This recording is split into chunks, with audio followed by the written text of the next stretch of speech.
Ons kuier vanoggend weer hier by Olympus 24 uur dierehospitaal en spesialis verwysingspraktyk en vandag fokus ons op allergieë by honde en katte en ek gesels nou met Dr. Lee. So Dr. Lee, baie dankie dat ons hier kan wees. Baie dankie dat julle is. Dit is lekker om met julle te gesels. Goed, vertel ons net so 'n bietjie meer oor jouself, net so in 'n neutedop. Ek is deel van die nagspan by Olympus so min of meer vir 2 jaar. En so ek is baie lief vir om 'n bietjie uit te help in die aande met die noodgevalle. En ek het nou onlangs my eie praktyk in Benoni oopgemaak, daar by Naus. Ons is baie opgewonde daaroor. So ja, dit is lekker om deel van die familie hier te wees. Goed, so wat veroorsaak allergieë by honde en katte? So daar's 3 hoofaspekte wat allergie kan veroorsaak. Die eerste ene in die mees algemene is eksterne parasiete, soos byvoorbeeld vlooie. Die tweede een is kosallergieë, so jy kan vir jare lank vir jou hond dieselfde kos voer en hulle kan enige tyd in hulle lewe allergie ontwikkel. En dan die derde aspek, of die moeilikste een sal ek sê, is die omgewingsallergie. So enigiets waarna hulle in kontak kom, ja. Wat is die tekens dat my hond of kat 'n allergie het? By honde is dit, my hond hou my wakker soos hy krap in die nag. So dis daai konstante krap, geïrriteerdheid, 'n rooi velletjie, haarverlies. Met katte is dit bietjie meer algemeen haarverlies op die gesig. Hulle kry roofies om hulle gesiggie en hulle nekkies en hulle kan partykeer wat ons noem overgroom, so hulle kan plekke soos kaal lek. Goed, so vlooie is eintlik so algemeen. Hoe weet ek dat dit 'n oorsaak kan wees? Goedjies om na uit te kyk vir jou hondjies of katjies is, as daar fisies vlooitjies obviously op die liggaampie rondloop tussen die haartjies. Ja. Ongelukkig kan jy nie die onvolwasse vlooitjies met die blote oog altyd raak sien nie. Baie mense sê vir ons, "Ag, my hond het nie vlooie nie." Maar jy kan dit nie regtig sê tensy jy daai voorkomende beheer gebruik nie. Ander dingetjie wat jy ook kan sien is partykeer daai swart plekkies wat in die hare sit. En die honde is baie lief daarvoor om hulle ster te kou as hulle gewoonlik 'n vlooiallergie het. So dis 'n paar leidrade waarna jy kan kyk. Nou, hoe sal 'n mens bepaal of dit kos of die omgewing is wat verantwoordelik is vir 'n allergie? So as ons nou klaar uitgeskakel het dat dit nie vlooitjies is byvoorbeeld nie, die volgende stap is om te kyk na 'n hypoallergenic trial. So dis nou 'n kos wat jy die hond of kat op sit wat geen proteïen in het wat moontlike allergie kan veroorsaak nie, want die mees algemene allergie is veroorsaak deur hoender en beesvleis. So dan sit ons hulle op die hypoallergenic wat gewoonlik 'n dieet is wat gehidroliseer is en dan kyk jy hoe reageer die hond of die kat. Is hy beter? Dan weet ons, okay, dis heel waarskynlik kos. Dan kan ons begin kyk om ander proteïen in te inkorporeer in die dieet en kyk of hulle reaksie het of nie. As dit geen van hierdie goedjies wil werk nie, dan is ons bietjie meer geneig om te dink dis omgewingsallergie. Nou, ek het al gehoor dat kortison baie keer voorgeskryf word vir diere, maar is dit werklik goed vir 'n mens se troeteldiere? So kortison het 'n plek in allergiebehandeling, maar mens moet dit verantwoordelik gebruik. Mens wil nie kortison oorgebruik nie of te veel gebruik nie, want in langtermyn kan dit nadelig wees vir jou hond of kat. Maar in slegte gevalle van allergie is dit die enigste ding wat regtig daai juk onder beheer kry, maar deesdae is ons ook gelukkig, ons het baie ander produkte op die mark wat soos kortison werk, maar nie die neeweffekte het nie, maar hulle is bietjie meer gekonsentreer op omgewingsallergie. Nou, wat sal jy sê is die belangrikste aspek wanneer dit kom by enige behandeling van allergie? As ons sê, okay, jy doen nou jou 12 weke se dierkossies wat jy nou voer wat net 'n spesifieke proteïen het of geen proteïene in het nie, moenie 'n boereworsrolletjie aan die kant gee of iets soos dit nie, want dit beteken die volgende dag is weer dag 1 van daai 12 week periode. Dr. Lee, baie dankie. Dankie, dit was baie lekker geweest en ek hoop mense het 'n bietjie iets geleer van allergie. Nou daar het jy dit, luister vir die veearts en werk saam. Besoek olympus24hourvet.com vir meer inligting.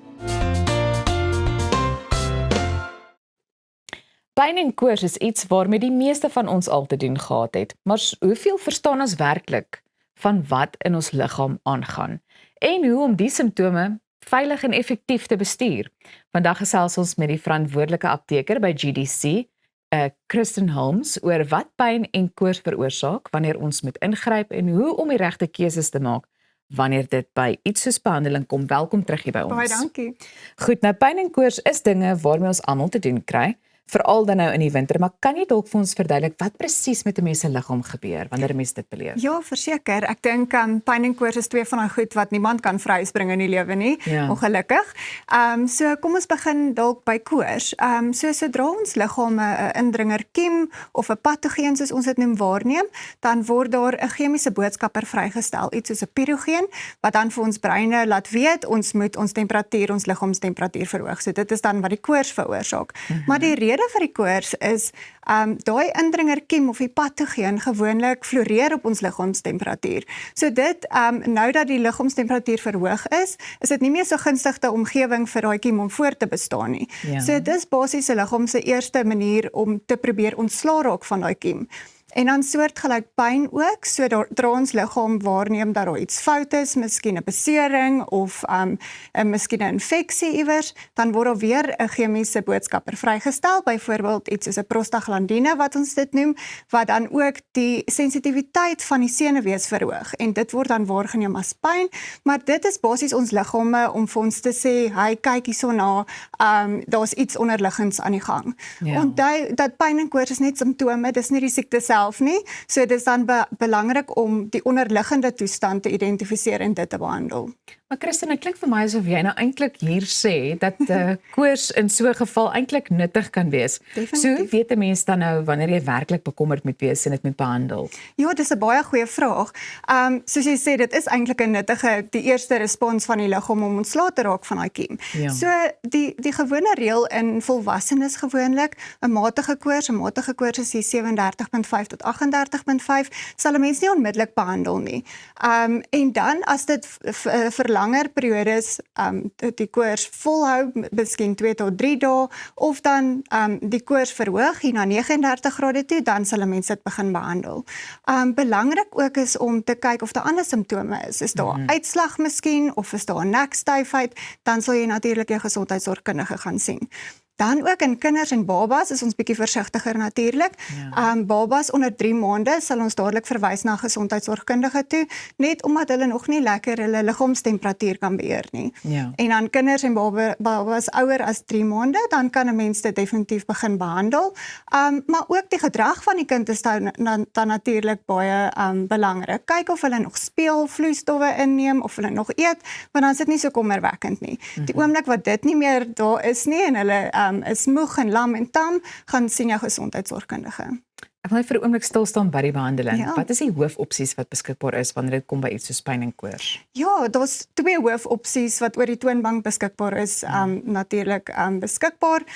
Die eerste een is parasetamol, iets soos 'n pynblokreeks wat ek gewoonlik vir my pasiënte dan aanbeveel. Ja. Dit werk sentraal op die brein, so dit verlaag daai temperatuur en blok dan die pyn sentraal in die brein. Parasetamol word ook dan nog gesien as een van ons departement van gesondheid as die eerste lyn behandeling vir pyn en koors. Sag op die maag en dan ook as dit reg gebruik word in die regte hoeveelhede, is dit veilig vir 'n mens om te gebruik.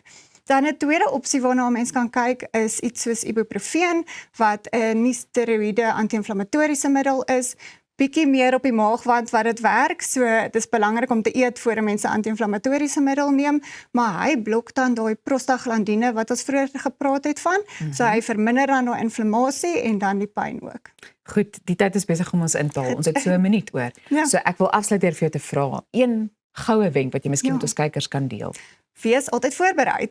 Pyn en koors natuurlik kom voor op die onmoontlikste tye, gewoonlik op 'n Saterdag aand wanneer niks oop is nie. So hou iets gereed in jou medisynekabinet vir die hele gesin, miskien 'n stroopie, 'n tablet en ook 'n termometer is altyd belangrik. 'n Mens weet nie eintlik wat die koors is tot jy dit regtig gemeet het nie. Ja, want ek dink dit is gewoonlik beskikbaar of daar wanneer 'n mens 'n kind in die huis het, Presies. maar volwassenes vergeet baie keer om so iets ook byderhand te hou. Definitief. Christine, baie dankie dat jy vanoggend weer hier by ons kom kuier het. Ons voel nou baie meer ingelig. Baie dankie.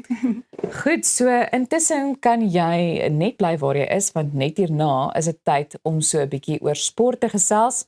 Onthou, bly gesond en bly ingeskakel by Goeiemôre, Good Morning. Ons hoop julle voel natuurlik dat ons ook elke oggend vir julle soos 'n heerlike koppie koffie is wanneer julle inskakel vir ons geselskap. Maak ook seker jy gemaak 'n draai op al ons sosiale media platforms om op hoogte van sake te bly. Nou ja, ons is nou weer terug.